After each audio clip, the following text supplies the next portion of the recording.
பூனைகளால் இலங்கையில் பரவி வருகின்ற ரேபிஸ் தொற்று எத்தனை பேருக்கு இந்த விஷயம் தெரியும்? நாய்களால் தான் இந்த விசர்நாய்க்கடி நோய், அதாவது ரேபிஸ் தொற்று பரவும் என்று அனைவரும் தெரிந்து வைத்திருக்கின்றோம்.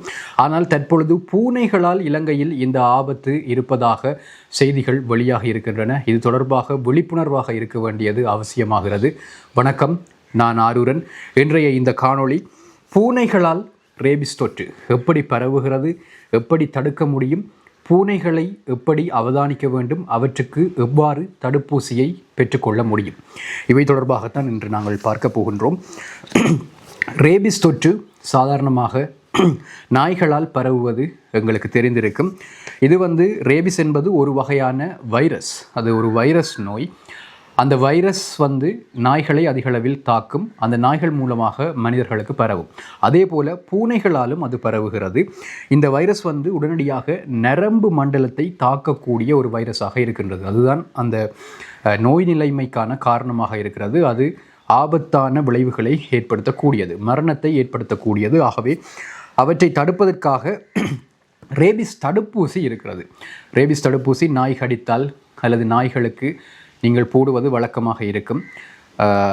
நாய்களை வீடுகளில் வைத்திருப்பவர்கள் அவற்றை அந்த சுகாதார பிரிவினர் வரும்பொழுது உங்களுடைய இடங்களுக்கு வருவார்கள், அல்லது நீங்கள் நாய்களை கொண்டு செல்ல வேண்டியிருக்கும். அங்கே வைத்து அந்த நாய்களுக்கான ரேபிஸ் தடுப்பூசிகளை போடுவது வழக்கம். அதுபோல் பூனைகளுக்கும் ரேபிஸ் தடுப்பூசிகளை போட்டு வைத்துக் கொள்ளுங்கள்.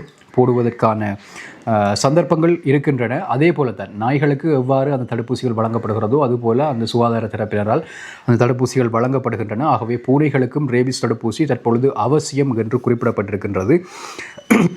இந்த ரேபிஸ் வைரஸால் தாக்கப்பட்ட பூனைகள் அவற்றினுடைய அந்த நடத்தைகள், அவதானங்களை பார்த்தோமாக இருந்தால், அவற்றை அவதானிக்கும் பொழுது அவைகள் வழிகாட்டுகின்ற அறிகுறிகளை பார்த்தீர்களாக இருந்தால், திடீர் கோபம் அல்லது அதீத சாந்தம் ஒன்று திடீரென்று அது கோவப்படுற மாதிரியான நடத்தைகள், சீர்ற மாதிரியான நடத்தைகள் இருக்கும். அப்படி இல்லாட்டிக்கு ஒன்றுமே செய்யாமல் பேசாமல் ஒரு இடத்துல அப்படியே சோர்வாக படுத்திருக்கும், அமைதியாக இருக்கும். இது ஒரு அறிகுறி. அடுத்தது அதிகளவிலான உமிழ்நீர். பூனைகளுக்கு எச்சில் அதிகமாக வருதுன்னு சொல்லி சொன்னால் நீங்கள் அலர்ட்டாக இருக்கணும். அது கட்டாயமாக ரேபிஸ் தொற்றாகத்தான் இருக்கும். அதே போல் தண்ணி குடிக்க முடியாத நிலைமை. தண்ணியை கண்டா பயப்படும், அல்லது தண்ணியை ஊற்றினீங்கண்டா அது தெரிச்சு ஓடும், அல்லது தண்ணியை குடிக்காது. தண்ணி குடிக்கிறதுக்காக நீங்கள் கொண்டு வச்சிங்கன்னா கிட்டவும் வராது. தண்ணீர் குடிப்பதற்கு ஒரு பெரிய ஒரு பயம் ஒன்று இருக்கும், அல்லது தண்ணீர் குடிக்க முடியாமல் ஒரு தவிப்பு ஒன்று இருக்கும். இதுவும் ஒரு முக்கியமான அறிகுறி இந்த ரேபிஸ். அடுத்தது உடல் சோர்வாக இருக்கும், பலவீனமாக இருக்கும்.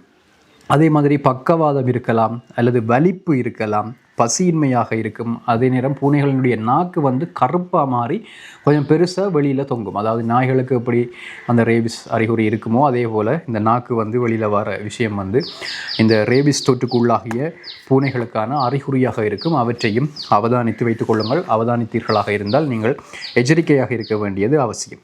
அடுத்த விஷயம், நோய்வாய்ப்பட்ட ஒரு பூனை 7 தொடக்கம் 10 நாட்களுக்குள்ளே இறந்துடும். ஆகவே உங்களோட வீட்டை நிற்கிற பூனை ஒன்று இறக்குது என்று சொன்னால் நீங்கள் கட்டாயம் உங்களோட வீடுகளில் இருக்கிற எல்லாருக்கும் கவனமாக இருக்கணும். உங்களுக்கு அது கீறி இருக்கா, கடிச்சிருக்கா என்றது சம்மந்தமாக யோசித்து பார்க்கணும், ஆராய்ஞ்சு பார்க்கணும். அதே போல் அப்படி கடித்ததுக்கு பிறகு அது இறக்குதுன்னு சொன்னால் அது மிகவும் ஒரு பயங்கரமான ஒரு நிலைமை.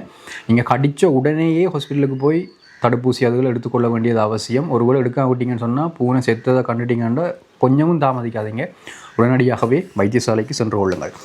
அதே மாதிரி இந்த நாய்களுக்கும் பூனைகளுக்கும் இடையில் பார்த்தீங்கன்னு சொன்னால் நாய்களை விட பூனைகளுக்கு கூரான பற்களும் கூரான நகங்களும் கூடவாக இருக்கும். அதில் கூர்மைத்தன்மை பூனைகளுக்கு அதிகம். ஆகவே நாய்களை விட மிக அதிகமாக கிருமிகள் உட்செல்வதற்கான வாய்ப்புகள் இருக்கிறது. ஆகவே கடித்தல், கீறல் போன்ற விடயங்கள் இடம்பெற்றால் மிகவும் அவதானமாக இருந்து கொள்ளுங்கள்.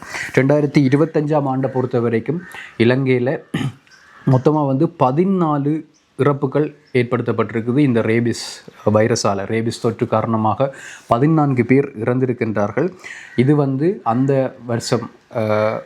வருஷத்துக்குரிய எண்ணிக்கை 14 என்பது. ஆனால் இதுவரை இலங்கையில் பதிவு செய்யப்பட்ட மிக குறைந்த அளவிலான எண்ணிக்கையாக இருக்கிறது. 2025ஆம் ஆண்டு மிக குறைந்த அளவிலான ஆக்கள்லாம் தொற்றுக்கு உள்ளாகி இருக்கிறார்கள்.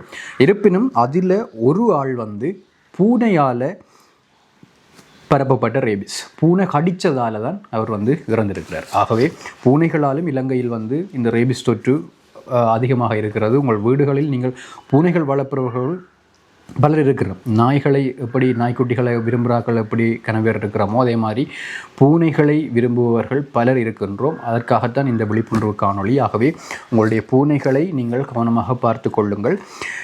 இந்த ரேபிஸ் தொற்றுள்ள ஒரு பூனை கடிச்சிட்டு என்று சொல்லி சொன்னால் சிகிச்சை வந்து மஸ்ட், கட்டாயம் சிகிச்சை மேற்கொள்ளப்பட்டே ஆகணும். இல்லைன்னு சொன்னால் அது மரணத்தை விளைவிக்கக்கூடிய கட்டத்துக்கு கொண்டு போகும். கடித்தல் கீறல் மூலமாகத்தான் இது வந்து மெயினாக பரவும். அதை விட அடுத்தது வந்து அந்த பூனையினுடைய உமிழ்நீர். அந்த உமிழ்நீர் வந்து உங்களுக்கு ஏதாவது ஒரு சின்ன காயம் இருக்குது, ரத்தம் வரக்கூடிய மாதிரியான ஏதாவது உடலில் ஒரு கீறல் இருக்குன்னு சொல்லி சொன்னால் அதற்கூடாக அந்த உமிழ்நீர் பட்டுதுன்னு சொல்லி சொன்னால் நீங்கள் பூனையை கையாளிக்க அல்லது பூனை உங்களில் வந்து முட்டைக்குள்ள அந்த உமிழ்நீர் வந்து அந்த காயத்தில் பட்டுச்சுன்னு சொல்லி சொன்னால் அதன் மூலமாகவும் அந்த ரேபிஸ் வைரஸ் வந்து உடலுக்கு பரவி விளைவுகளை ஏற்படுத்தும். ஆகவே இது வந்து பரவுற முறை, இதை வந்து தெரிஞ்சு வச்சுக்கொள்ளுங்க. இதில் வந்து கடித்தா உடனடியாக என்ன செய்யணும், கடித்தாலோ அல்லது பூனையின் நகம் வந்து கீறல் பட்டாலோ என்ன செய்யணும்னு சொல்லி சொன்னால் சோப்பு போட்டு ஓடுகின்ற தண்ணீரில் வந்து 15 நிமிடங்கள் அந்த கடிப்பட்ட இடத்தை அல்லது கீறுப்பட்ட இடத்தை வந்து தண்ணீரில் ஓடுகின்ற தண்ணீரில் சோப்பு போட்டு கழுவ வேண்டும். கழுவி போட்டு உடனடியாக நீங்கள் செய்ய வேண்டியது ஹாஸ்பிட்டலுக்கு போகிறது தான். ஹாஸ்பிட்டலில் டாக்டருடைய ஆலோசனைக்கு அமைவாக நீங்கள் வந்து ரேபிஸ் தடுப்பூசி வந்து கட்டாயம் போட்டுக்கொள்ள வேண்டிய நிலைமை ஏற்படும். இதை வந்து நீங்கள் தடுக்கணும்னு சொல்லி சொன்னால் வீட்டில் பூனை வளர்க்குறார்கள் மிக கவனமாக இருங்கள். உங்களுடைய பூனைகளுக்கு வந்து தடுப்பூசிகள் போடப்பட்டிருக்கான்றதை வந்து உறுதிப்படுத்துங்க. கட்டாயம் ரேபிஸ் தடுப்பூசி வந்து வீட்டில் வளர்க்குற பூனைகளுக்கு போட்டிருக்கணும். அதே மாதிரி வீட்டில் நாய் வளர்க்குறீங்கன்னு சொன்னாலும் நாய்களுக்கு வந்து கட்டாயம் போட்டிருக்க வேண்டும். அதே நேரம் ரோட்டால் நீங்கள் போய்க்கல, இன்னொரு வீட்டை போய்க்கல, பூனைகள் நிற்கிதுன்னு சொல்லி சொன்னால் நீங்கள் வந்து சிச்சுவேஷனல் அவேர்னஸ் வந்து உங்களுக்கு இருக்க வேணும். அந்த டைமில் நீங்கள் வந்து அந்த சிச்சுவேஷனை வந்து நீங்கள் ஹேண்டில் பண்ணக்கூடிய ஆளாக இருக்கணும். அந்த சிச்சுவேஷனில் பூனைகள் உங்களுக்கு எது வேணுனாலும் செய்யலாம். ஆகவே நீங்கள் வந்து அந்த பூனையை கண்டுட்டீங்கன்னு சொல்லி சொன்னால் அந்த சிச்சுவேஷனை வந்து நீங்கள் விழிப்புணர்வோடு கடந்து செல்வது உங்களுக்கு பாதுகாப்பாக இருக்கும். அடுத்தது வந்து சின்ன கடி, ஒரு சின்ன கீறல் கூட உங்களுக்கு பெரிய பாதிப்புகளை ஏற்படுத்துவதற்கான வாய்ப்பு இருக்குது. ஆகவே சும்மா தானே கீறினது, ரத்தம் பெறையில் தானே வேண்டிட்டெல்லாம் நீங்கள் அலட்சியமாக இருக்கக்கூடாது. சிறிய கீறல் கூட அலட்சியப்படுத்தப்படக்கூடாததாக இருக்கிறது. இந்த ரேபிஸ் தொற்று நோய்க்கான இந்த பூனைக்கடிகள் நாய்க்கடிகளை பொறுத்த வரைக்கும் சிறிய ஒரு கீறலை கூட நீங்கள் அலட்சியப்படுத்திடாதீங்க. ஆகவே இதுதான் வந்து இந்த ரேபிஸ் தொற்றை வந்து தடுக்கிறதுக்கான வழிமுறைகளாக இருக்கிறது. இலங்கையில் வந்து இது வந்து இப்போ வந்து மிக எச்சரிக்கையாக வைத்தியர்கள் வந்து சொல்லியிருக்கணும். இப்போ ஒரு 2 கிழமைக்குடியில் இது தொடர்பான விழிப்புணர்வு கருத்துக்கள் வந்து பல வைத்தியர்களால் வந்து சொல்லப்பட்டிருக்கிறது. ஆகவே விழிப்படைந்து கொள்ளுங்கள். இந்த தடுப்பூசிகளை வந்து எங்கே பெற்றுக்கொள்வது என்ற ஒரு கேள்வி இருக்கலாம். அது வந்து அரச கால்நடை வைத்தியசாலைகள் வந்து இருக்குது, ஒவ்வொரு மாவட்டங்கள்லையும் இருக்குது, உங்களுடைய நகர்ப்புறங்களில் இருக்கும். அங்கே போய் கேட்டிங்கன்னு சொல்லி சொன்னால் அந்த வேக்சினேஷன் தடுப்பூசிகள் பற்றி சொல்லுவினம். அல்லது நீங்கள் வந்து ஃபோனில் சர்ச் பண்ணி பார்க்கலாம். கூகுளில் சர்ச் பண்ணிங்கன்னு சொல்லி சொன்னால் அரச கால்நடை வைத்திய நிலையம் அடிச்சிங்கன்னா வரும். அல்லது வெட்டினரி ஆஃபீஸ் என்று சொல்லிவிட்டு உங்களோட மாவட்டத்தினுடைய பேரை போட்டிங்கன்னு சொன்னால் அந்த ஃபோன் நம்பர் வரும். அந்த ஃபோன் நம்பருக்கு அடித்து கேளுங்கோ. அடித்து கேட்டுட்டு நீங்கள் டைமையும் எவ்வளவு முடியும். சில நேரம் கவர்மெண்ட் ஹாஸ்பிட்டல்ஸில் வந்து ஒரு சின்ன கட்டணம் கட்ட வேண்டியிருக்கும். அல்லது சில நேரம் முழுமையாகவே இலவசமாகவும் அவர்கள் போட்டு விடுவார்கள். ஆகவே அவற்றை வந்து முதலே தொலைபேசியில் அழைத்து கேட்டு வச்சுட்டு குறித்த டைமுக்கு வந்து டைமையும் நீங்கள் அப்பாயின்மெண்ட் எடுத்துகிட்டு போனீங்கன்னா உங்களுக்கு வீண் விரயங்கள் ஏற்படாது. இல்லாட்டி சில நேரம் நீங்கள் போய்க்கல அவங்க இல்லாமல் இருக்கலாம், பூட்டி இருக்கலாம், கட்டணங்கள் ஏதாவது கூட குறைய இருக்கலாம். ஆகவே அதை வந்து நீங்கள் பார்த்துக்கொள்ளுங்க. அதுக்காகத்தான் கால் பண்ணிவிட்டு போங்கன்னு சொல்கிறேன். ஆகவே நீங்கள் வந்து தொலைபேசியில் அழைப்பை மேற்கொண்டு விட்டு பிறகு செல்லுங்கள். ஆகவே அதே மாதிரி முனிசிபல் கவுன்சில் உங்களுக்கு இருக்குன்னு சொல்லி சொன்னால் மாநகர சபை இருக்கிறார்கள். மாநகர சபையில் தொடர்பு கொண்டு கேட்டு பாருங்கள், கிட்ட வெட்டினரி இல்லாட்டி. அதே மாதிரி பிரதேச சபைகள்லையும் நீங்கள் கொஞ்சம் கிராமப்புறங்களில் இருக்கிறீங்கன்னு சொல்லி சொன்னால் உங்களுடைய அருகில் இருக்கக்கூடிய ஒரு அரச நிறுவனம் ஒன்றை வந்து தொடர்பு கொள்ள பாருங்கள். சுகாதாரங்கள் சம்மந்தப்பட்ட ஒரு நிறுவனம் ஒன்றை வந்து தொடர்பு கொள்ள பாருங்கள். கட்டாயம் வந்து அவை உங்களுக்கு உதவி செய்வினம் என்று நம்புகிறேன். ஆகவே இந்த விஷயத்தை வந்து முடிஞ்ச வரைக்கும் ஷேர் பண்ணிக்கொள்ளுங்க. இலங்கையில் மிகவும் விழிப்புணர்வோடு இருக்க வேண்டிய ஒரு விடயமாக இது வந்து தற்பொழுது இருக்கிறது. மற்றும் ஒரு நல்ல காணொலியில் சந்திக்கலாம். என்னுடைய சேனலை வந்து சப்ஸ்கிரைப் பண்ணி ஆதரவு தாருங்கள். இந்த காணொலியை ஷேர் செய்யுங்கள், லைக் செய்யுங்கள். நன்றி நண்பர்களே.